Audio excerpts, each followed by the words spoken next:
Well, good morning, and it is a beautiful Thursday here in South Florida. Today is August 29th, 2024, and I am Kenny Polcari, your host of the party, and here are the things you need to know to get your day started. Well, okay, it's done finally, right? Jensen comes out and he delivers another stunning report in NVIDIA. As expected, though, the trader types and algos, they hit the sell button. What else do you want? But are they reconsidering that move today? Now, yesterday bonds didn't do anything, oil fell, gold continues to churn in the mid 2,500 range. And what are we having for dinner for the weekend? It's a long weekend. We're gonna try the sliced sirloin with peppers, onions, and mushrooms. It is a staple dish for a barbecue. Okay, so it was like a tale of two cities, or maybe three cities. Fox Business runs with the NVIDIA earnings beat Wall Street expectations, again amid strong AI demand. Bloomberg, though, runs with this. NVIDIA tumbles after disappointing forecast and Blackwell snags.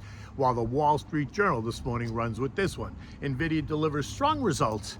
The outlook, though, chip makers more than doubled in the quarter. Shares decline in the after hours. So what happened here, right? In any event, all I can say is it's over. It's done. Sales and earnings more than doubled. Momentum is not slowing down. They announced a $50 billion share buyback.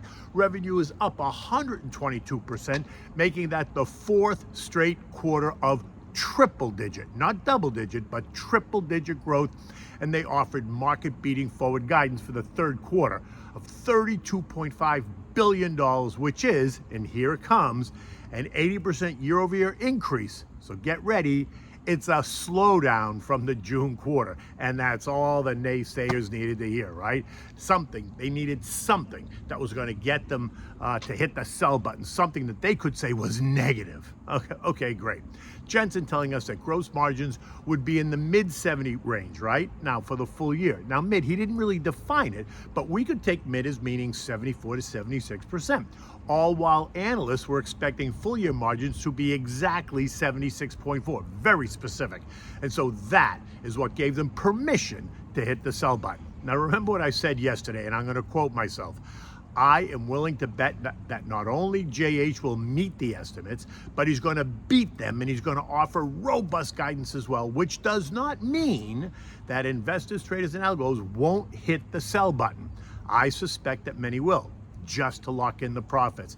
They've made the profits that they have made and the bets that they made today after the bell, because it is payday. And again, unless the thesis changed, unless Jensen said something that is completely negative, which didn't happen, I am not wavering. And there it is. I'm not wavering on NVIDIA. There was nothing in that report that changed my mind at all. Now, the stock was down 2.1% during the day. Okay, not a big deal. And then after the announcement, they pushed it down another 6%, at one point trading down at $117 a share, for a total of like an 8.1% move. Now, recall the options market was pricing at a 10% move in either direction, depending on what they said. But overnight, the traders and algo types got to reconsider exactly what it all meant, and long-term investors did as well. And this morning, NVIDIA is trading at 123.50, which is down only 1.7% in the pre-market. The panic that many were worried about is not, or even suggesting would happen, is not happening. Capiche? In fact, all the nervousness that the naysayers were worried about, the broader market reaction, the sell-off, oh my God, that's not happening either. U.S. futures, in fact, are higher.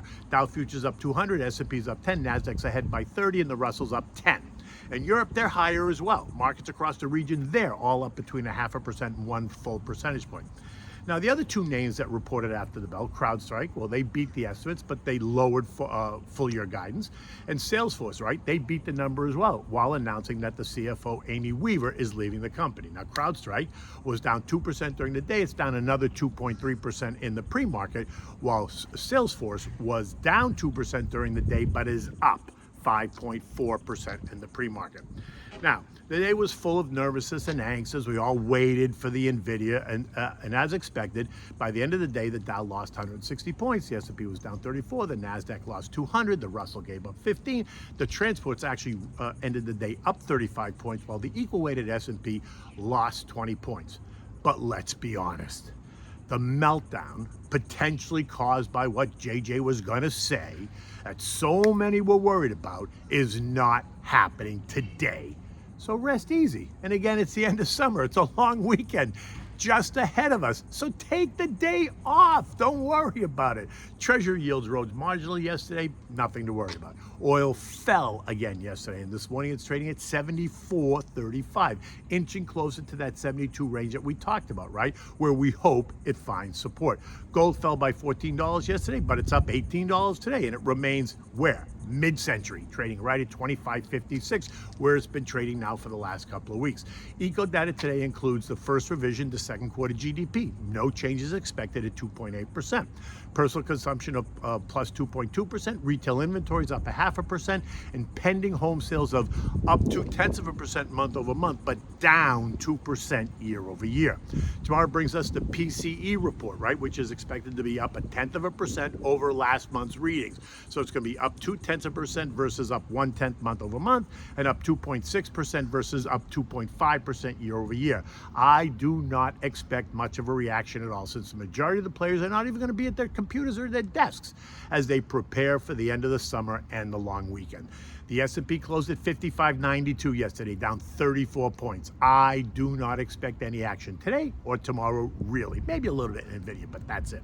And since the NVIDIA trade is not creating all that kinds of terror across the broader market, I'm going to the beach today because it is a beautiful day. We're going to have to wait until next week after Labor Day to get more of a sense of how investors are shaping up going into the next Fed meeting, which is on September 16th and 17th, and the presidential election, which is coming up in November. And while that's all important, the sense is that the market is already expecting that 25 basis point cut in September, November, and December. The presidential election, on the other hand, well, that's another story. Cammie and Timmy, also known now as the dynamic duo amongst the Democratic Party, are appearing in a pre-taped, scripted, and edited CNN interview tonight. So that's a complete waste of my time, most people's time. It's not authentic at all. But that's what she wants, that's what the Democrats want, so that's what she's going to get. In the end, it's important to always remember to have a balanced approach to long-term investing. Give me a call to discuss, because you know me, I'm always happy to discuss it. Okay, so the long weekend's coming up. You're sure to have a barbecue. It's the end of summer, all that stuff. We're going to have a sliced sirloin with peppers, onions, and mushrooms. It's easy, and it's a staple, right? It works well for any long weekend barbecue. Okay, so for this you need a nice big sirloin steak, depending on how many people you're having. You need salt and pepper, garlic, olive oil, red, green, and yellow bell peppers. You need 2 large yellow onions and a package of sliced mushrooms, right? You're gonna start by rinsing off the steak and then patting it dry, massage it with olive oil, and then season it with salt and pepper and freshly grated garlic, and then set it aside and just let it wait until you're ready.